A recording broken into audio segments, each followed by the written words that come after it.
Fala galerinha do YouTube, beleza? Fox Seixas falando e sejam bem-vindos a mais um vídeo, mais um papo aleatório. E qual foi a da vez? Eu imagino que a maioria de vocês já sabe, já deve ter ouvido falar pelo menos, de um caso de uma empresa chamada Sweet Baby Incorporated que tem sido massacrada na internet ao ponto de estar quase explodindo, aliás, implodindo. E o estrago está acontecendo de tal forma que estão chamando o evento de Gamergate 2. E para quem conhece a história da internet, sabe que o Gamergate foi um negócio grande na indústria de jogos, principalmente no que diz respeito à mídia especializada. Só que tudo isso que vem acontecendo nos últimos dias é apenas a ponta do iceberg, faz parte de algo muito maior, muito mais amplo, apesar de ser relativamente simples de ser explicado. Então bora lá ver que diabos está acontecendo aqui. Tudo começou com um usuário da Steam de nome Cabrutos, que criou um grupo de curadoria de nome Sweet Baby Inc. Detected. Para começar, vamos definir quem é a Sweet Baby Inc. É uma empresa de consultoria narrativa que tem como missão criar histórias mais diversas, ricas e empáticas para todos. Um negócio mais ou menos assim. O texto original é um pouco mais complexo, mas o resumo da ópera é lacrolas. E essa Sweet Baby Inc., vou chamar de SBI agora para facilitar, esteve envolvida na produção de muitos jogos. Assassin's Creed Valhalla, Suicide Squad, aquele outro jogo do Batman, acho que é Arkham Knights, alguma coisa assim, não lembro. God of War Ragnarok, por aí vai, a lista é grande. E essa consultoria lacrola deles, obviamente, estragou muito esses jogos. O que levou o Cabrutos a criar esse grupo de curadoria, onde ele pegava o portfólio diretamente do site da SBI e colocava na página do grupo de curadoria. Todos esses links, inclusive, são colocados através de Web Archive, o que foi uma decisão inteligente, já que a SBI começou a tirar os projetos dos quais ela fez parte do seu portfólio no site oficial. A bomba foi tamanha que começou não apenas o grupo a crescer pra caramba, mas, obviamente, os lacrolas perceberam. E um ser humaninho ali de nome Chris Kindred, finalmente consegui falar o nome dessa praga direito, pegou o grupo de curadoria, achou esse grupo de curadoria, colocou uma print, tanto do grupo quanto do nome do usuário que iniciou esse grupo, lá na Steam, marcou ele no Twitter e disse que ele estava violando os termos de serviço da Steam e que era para o pessoal ir lá denunciar a conta, denunciar tanto a curadoria quanto a conta para ele perder os dois. Sendo que essa Chris Kindred, que na verdade violou os termos de serviço do Twitter porque marcou o Cabrutos lá no Twitter pra fazer, pra apontar dedo, foi ele. Só que também depois o idiota se fudeu porque foi falar bobagem depois da morte do Akira Toriyama e a conta foi suspensa. E antes que eu me esqueça, quero um F no chat pra essa lenda, vai fazer muita falta. Voltando à história, depois desse primeiro post da Chris... já me enrolei de novo, da Chris Kindred, um outro usuário de nome Felix at Home, também conhecido pelo @LegoButts, dizendo que não existe nenhuma regra na Steam que proíbe uma curadoria de não recomendar jogos, de dizer para as pessoas não comprarem jogos. Mas precisou dar aquela lacradinha básica também, né? Vamos lá. Acontece que tanto o Kindred quanto o LegoButts são funcionários da SBI. A Kindred chegou a proteger a própria conta para evitar backlash, assim como a SBI também bloqueou a própria conta do Twitter, a conta oficial deles. Sem contar que o povo foi tão a fundo, cavou tão a fundo, assim como os lacradores gostam de fazer, os anti-lacração foram a fundo, cavaram e encontraram umas postagens da CEO e cofundadora da SBI, Kim Belair, inclusive tem até um vídeo, em que ela diz que a estratégia de negócios da SBI era aterrorizar empresas através de ameaças de cancelamento se eles não tivessem os serviços contratados. No vídeo ela até fala assim: a gente chegava na empresa e oferecia os nossos serviços. Se eles se recusassem, nós iríamos tomar um café com o nosso departamento de marketing para fazer uma campanha de cancelamento. Resumindo, eles ameaçavam. Os filhos da puta ameaçavam empresas que não queriam contratar seus serviços. Tipo, você chegar lá, vamos tornar seu mundo mais empático e diverso. Aí você olhava pra ele e falava: sai fora, demônio. Eles iam lá e tentavam te cancelar. Vale lembrar que a SBI foi fundada em 2018.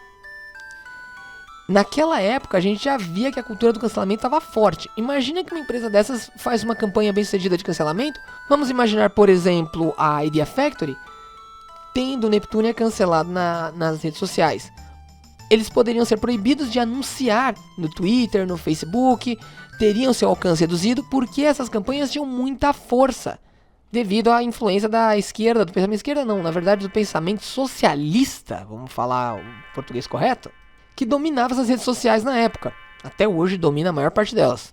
Some isso a um financiamento que ninguém sabe, a princípio, de onde vem, e em 5 anos, em menos de 5 anos, uma empresa que ninguém nem sabia quem era, começou a ter clientes como Microsoft, Valve, Rocksteady, 2K e por aí vai.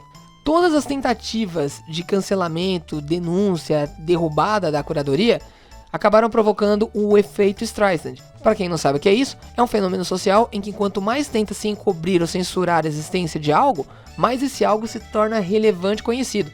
Em menos de 2 semanas, mais de 200 mil pessoas seguiam esse grupo de curadoria do Cabrutos. Para vocês terem uma ideia, a Idea Factory só tem 122 mil.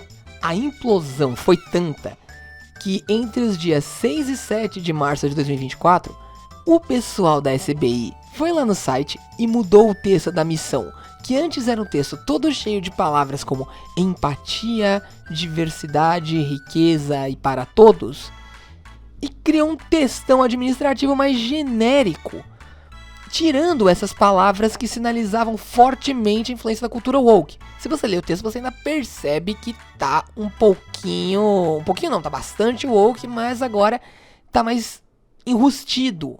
Que é uma coisa que administrador adora fazer, mudar palavras para diminuir o seu peso caso eles tenham alguma conotação dita negativa, vamos dizer assim. E lembram do Lego Butts e sua ligação com a SBI?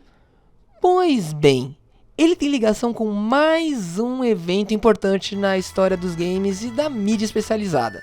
Felix era da equipe de relações públicas de uma mulher chamada Zoe Quinn. Quem caralhos é Zoe Quinn? Você pode estar se perguntando.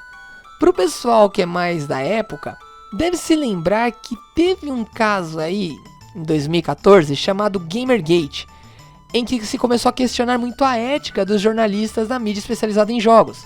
E essa Zoe Quinn estava no centro da polêmica, porque ela tinha desenvolvido um jogo, se não me engano o nome era Depression Quest, o jogo era horrível, mas começou a ser bem avaliado pela mídia especializada e o pessoal não gostou muito. Daí chega o ex-namorado dessa desenvolvedora e começou a falar que ela dava para os jornalistas, por isso que as notas eram altas. Apesar das acusações terem sido provadas falsas, se iniciou todo um debate em torno de práticas e credibilidade do chamado jornalismo gamer. O período, para quem aí tá acompanhando, inclusive o Lucas Honorato falou sobre, bate com a época em que os jogos começaram a ter essa mudança para uma narrativa mais, vamos dizer assim, feminista. Em 2013, quando The Last of Us saiu, o próprio diretor tinha falado que queria, na verdade, fazer a Ellie como uma personagem mais sexualizada, mas por conta da influência do quadro Feminist Frequency no canal da Anita Sarkeesian, ele achou que aquilo era errado e decidiu mudar a linha de pensamento para criar a personagem Ellie que a gente conhece hoje. Outra coisa também que dava para notar na tendência dos jogos eram títulos mais narrativos, com menos progressão, com menos gameplay. Isso, admito, é mais uma análise minha mesmo. Mas eu comecei a notar nessa época de 2014, 2015, que principalmente desenvolvedores indie começaram a abraçar demais essa ideia de jogos mais psicológicos, mais sociais, vamos dizer assim. Você via um abandono, entre aspas, do ganho de poder. Ganho de poder no jogo nada mais é do que progressão. Você via um abandono da progressão na gameplay e no lugar dela começamos a ver uma progressão mais narrativa, um foco muito maior em narrativa. Pra mim isso abriu muita brecha para a inserção desse discurso woke dentro dos jogos. Tanto que nessa época eu notei, ali 2015, 2016, eu comecei a notar muito desenvolvedor falando da ideia de interface limpa, menos informação, fazendo com que os jogos se parecessem cada vez menos jogos e tendessem mais a filmes interativos. Isso até me lembra uma fala no Metal Gear Solid 3 com uma das operadoras do Snake. Quem sabe do que eu tô falando já deve estar até ouvindo a voz da mina falando com ele. É fato que a indústria dos videogames se baseou, se inspirou demais no cinema. Só que ela começou em algum ponto, graças à alta tecnologia, principalmente gráfica, que os jogos começaram a focar demais em cenário, visual, cutscenes, esse tipo de coisa mais cinematográfica. Tem até desenvolvedor hoje fazendo vídeo no YouTube falando sobre boas práticas e coisas do tipo, que acha que colocar uma barra de vida em um inimigo transforma um jogo, deixa o jogo com muita cara de videogame. Não, filha da puta, tá com cara de álbum de rap de 2005. É a porra de um videogame, desgraçado, o que você espera, caralho? E ainda tem filha da puta que concorda com isso. E é esse tipo de gente, com esse tipo de mentalidade, que entra no mercado. Que consegue as vagas, que consegue trabalhar nas grandes empresas. E essa linha de pensamento era a mais bem recebida pela tal mídia especializada. E por que eu tô falando tudo isso? Por que eu citei esse Gamergate? Pois bem, considerando toda a bomba que está estourando em torno da SBI hoje, isso está sendo considerado o Gamergate 2. E por que isso está se tornando Gamergate 2? Porque agora há um novo grande debate, só que dessa vez em torno do financiamento das empresas de jogos e do entretenimento no geral, mas principalmente de jogos. A SBI, apesar de ter começado no centro de toda essa polêmica, é apenas um agente e não a causa disso tudo. A função deles é fornecer uma consultoria narrativa para atender uma espécie de cotas de DEI. DEI é a sigla em inglês para as palavras diversidade, equidade e inclusão. Nada mais é do que um sistema de cotas raciais, de gênero e orientação sexual. E por que isso? Existem alguns vídeos de um cara chamado Larry Fink, datando de lá de 2020, acredito que tenha coisa até antes, é que o Google dificulta a busca porque, né? Censura tá como, Google? Foda, hein? Em que ele fala sobre a necessidade de se gerar impacto, seja através de ações afirmativas por raça, por gênero, ou até mesmo através da causa ambiental. Esse cara é ninguém menos que o CEO da BlackRock, a maior dona de bens mobiliários do mundo inteiro. Esses malditos têm ações de praticamente, se não de todas as empresas do mundo que estão com ações negociadas nas bolsas. Eu arrisco dizer que algumas dessas opiniões do Larry Fink vêm de até antes de 2020. Eu arrisco que até 2017 já poderia ter algum tipo de posicionamento.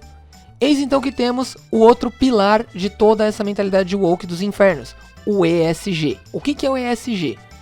É uma sigla em inglês que significa ambiental, social e governança. Eu vou resumir isso da forma mais simples possível. É um sistema de pontuação que indica o quão lacradora a sua empresa é. Basicamente é o lacrômetro master de qualquer empresa. Placares ESG, pontuações ESG maiores indicam um nível de lacração de mentalidade woke maior dessas empresas. E falando no impacto que o Larry Fink estava mencionando, pensa assim, CEO da maior empresa de investimentos, vamos dizer assim, do mundo inteiro, fala sobre o impacto social e ambiental, que era algo que já estava em alta na sociedade lá desde 2013, hein? Eu estava no Senai quando isso começou a ficar muito em alta. E posso falar de pessoas discutindo essa questão do impacto social das empresas lá de 2008. Foi quando começaram a falar, mas ainda não tinha muito alcance. E isso que eu me lembre, ok? Porque pode ser que até antes isso já entrasse em debate. Mas voltando ao Larry Fink, pensa que ele capitalizou nessa ideia de impacto social ambiental e outros investidores seguiram a onda. Pessoas como George Soros, Warren Buffett, Bill Gates começaram a formar fundos ESG. E para empresas terem acesso a esse dinheiro, elas precisariam de coisas como diretores de DEI, consultoria, firmas de consultoria como a SBI, que trabalhassem em cotas de gênero, de raça e até de orientação sexual com o crescimento do movimento LGBT, promovendo um aumento na pontuação ESG para ter acesso a esses fundos. Eu tinha gravado uma versão anterior desse vídeo em que eu já colocava isso como uma especulação.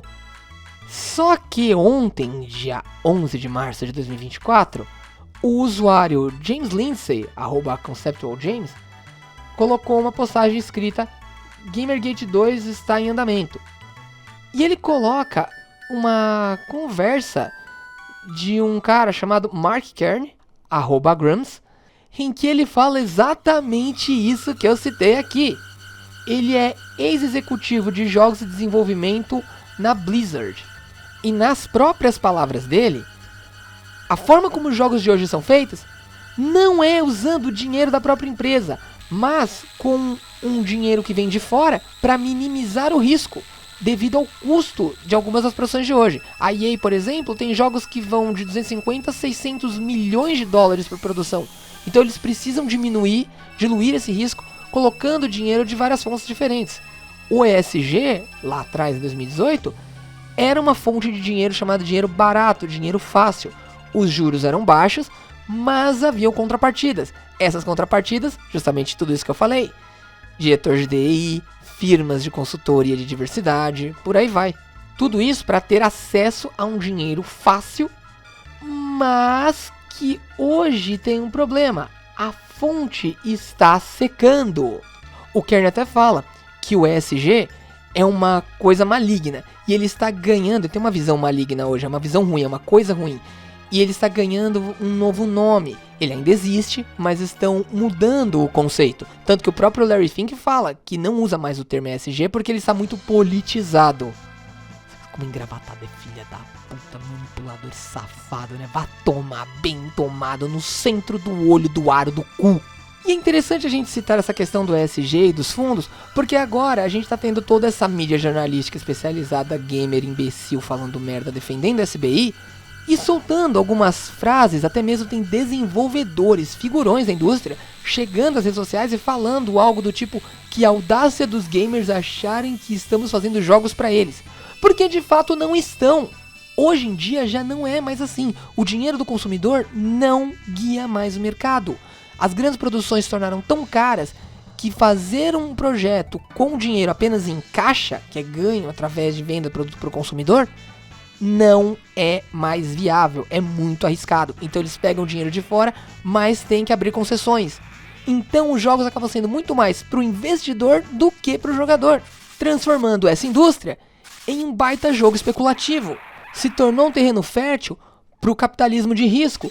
E sobre capitalismo de risco, o Google me recomendou uma notícia, muito obrigado Google, às vezes você acerta em cheio, sobre uma entrevista de 23 anos atrás de Hiroshi Yamauchi, ex-presidente da Nintendo, em que ele dizia exatamente isso.